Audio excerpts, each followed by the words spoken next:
Discussions continue between local and state officials about the Mid-States Corridor project. More on where things stand, plus the effort to revitalize Jasper's Astra Theater has gotten another financial boost, and Purdue Extension educator Jan Dugan discusses food safety tonight on Inform. All of that and much more is up next here on the 18 WJTS News.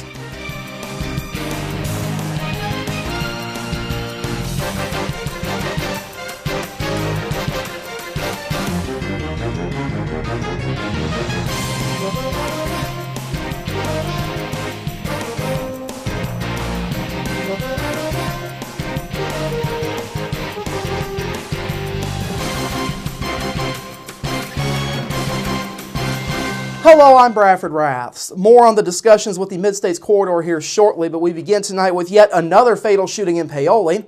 This one the result of a dispute at an automotive body shop on the city's north side. Indiana State Police say just after 10:30 this morning, two employees at the shop began arguing in the north driveway of the building, located at State Road 37 and County Farm Road. Now, state police say the argument escalated into a fight and the two men began wrestling in the driveway. A short time later, the victim in the case ran from the fight and locked himself inside a building. Authorities then say the suspect followed the victim to the building and began beating on the window. Afraid that the suspect was going to break out the business glass, the victim unlocked the door and let the suspect and a witness inside. Now, once inside, police say the suspect shot the victim in the chest and neck at point-blank range. Police say the suspect turned his weapon on the witness and fired additional shots, but missed.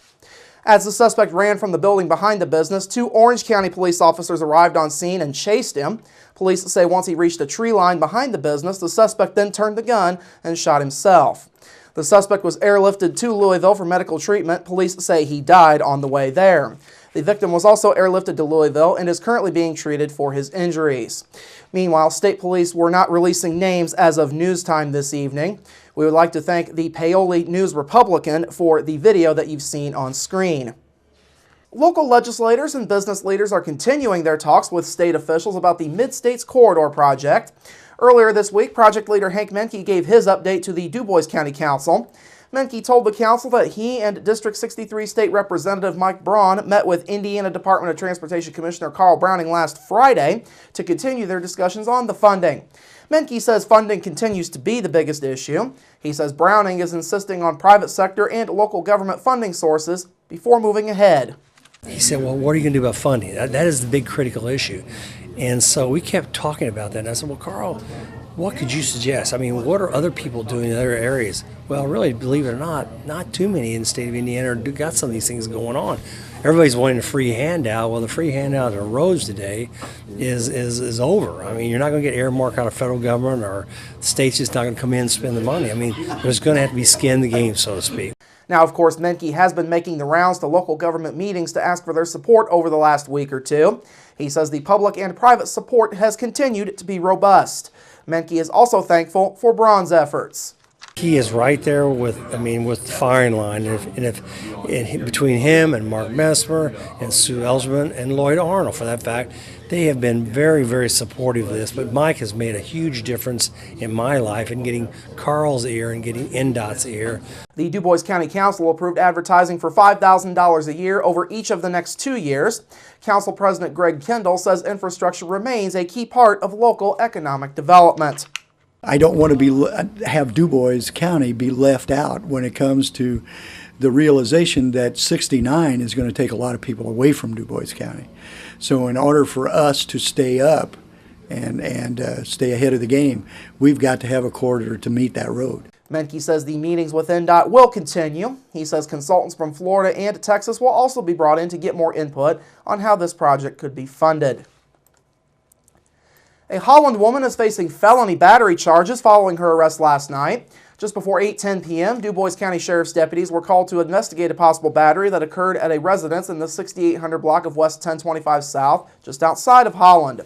When they arrived on scene, deputies talked with a man who had been involved in the battery. He told deputies during an argument with 48-year-old Anjanette Welp hit him in the chest, causing redness and pain. Deputies say 2 children under the age of 16 were present when the incident happened. Welp was found at a family member's Jasper residence. She was arrested and taken to the DuBois County Security Center. Welp is charged with a level 6 felony for domestic battery in the presence of a child. The Holland Town Marshal also assisted. The revitalization of Jasper's Astra Theater has gotten another shot in the arm. Next Act Incorporated, who is leading the effort, announced this morning that they have received a $50,000 grant from Friends of the Arts Incorporated. The grant dollars have been transferred to the group's funds to create an endowment for the Astra and to purchase the building. This investment is the second largest one given to date. The largest was a $100,000 matching grant given by the DuBois County Community Foundation back in November of this past year. Next Act Board President Mark Stedzik says today's announcement is important not only to Next Act, but to others who may be interested in this project. Well, it's a huge deal, and not just monetarily. To have the Friends of the Arts support monetarily is great, but I think almost as equally as important is what it says to other people that are maybe on the fence about whether or not they want to support the effort or not. Now, Next Act began working to purchase and endow a sustainability fund for the Astra Theater in December. The goal is still to raise $465,000 by March 31st of this year. The funds will go towards buying the building and creating the endowment that will assist with monthly costs in the short term and will sustain the building over the long term. For more information, you can contact Friends of the Arts President Bob McCarty at 812-482-5542. For more on Next Act, you can go online to thenextact.org. One-to-one education technology will soon make its way to Jasper Middle School and Jasper High School. The idea was discussed earlier this week at the Greater Jasper School Board's regular monthly meeting. Superintendent Dr. Tracy Lorai says step one to making that happen will be to upgrade the infrastructure at both buildings. The district is set to implement the technology for grades 6 through 12. Lorai says roughly 1,700 devices will need to be purchased. She says a big part of the change will be to make sure teachers understand the role of the technology. I think a misconception is that everything will be done with a piece of technology, but it's helping teachers to know how those tools are used and when it's most appropriate to use them. And so it doesn't mean you throw the baby out with the bathwater and now all of a sudden the only thing you're going to do is use a piece or a device. Lorai says school officials are continuing to test out devices that could be used for this initiative. She says the district is also continuing talks with teachers, students, and other school districts that already have one-to-one technology. Both the Northeast and Southeast DuBois school districts have already implemented the technology. Lorai says the devices will likely not be ready in time for the start of school next year, though they could be rolled out shortly thereafter. The Jasper School Board will look further into the costs of the technology and associated upgrades at future meetings. A Petersburg man found guilty on murder charges almost 2 years ago will now have his case heard before Indiana's highest court. The Evansville Courier reports that 39-year-old Andrew Satterfield's appeal is set to be heard by the Indiana Supreme Court tomorrow. Satterfield was found guilty in November of 2013 for murdering his mother, 58-year-old Kathy Satterfield, and setting her home on fire in December of 2011. Reports say Satterfield's attorneys are asking the state's high court to reverse his life without parole sentence on the grounds that he is mentally ill. Satterfield's attorneys say a 20-year history of mental illness should have been enough for the Pike County courts to rule in Satterfield's favor.